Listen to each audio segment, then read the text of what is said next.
बिस्मिल्लाहिर्रहमानिर्रहीम। अस्सलाम वालेकुम।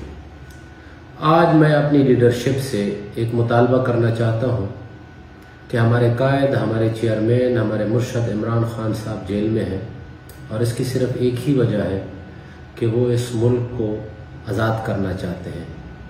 वो हम पाकिस्तानियों को एक कौम बनाना चाहते हैं।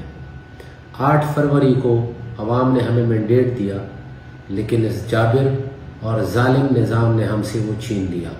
मैं समझता हूँ कि जब तक इमरान खान साहब जेल में हैं, जब तक वो बाहर नहीं आते, ना तो हमें मैंडेट मिलेगा और ना ये जालिम हुक्मरानों से हमारी जान छूटेगी।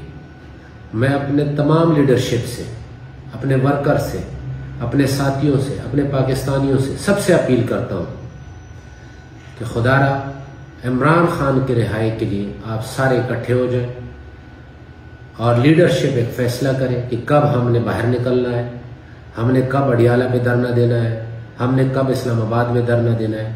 लेकिन जिस तरह से मुख्तलिफ हमारे लीडरान की मुख्तलिफ बातें आ रही, ये कतन मौजू नहीं है, ये कतन ठीक बात नहीं है।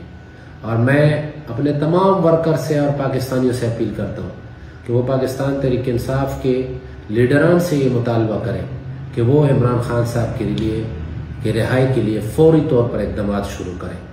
हमें आज़ादी उस सूरत में मिल सकती है, हमें अपना मैंडेट उस सूरत में वापस मिल सकता है जब इमरान खान इंशाअल्लाह जेल से बाहर होंगे और इस कौम को लीड करेंगे।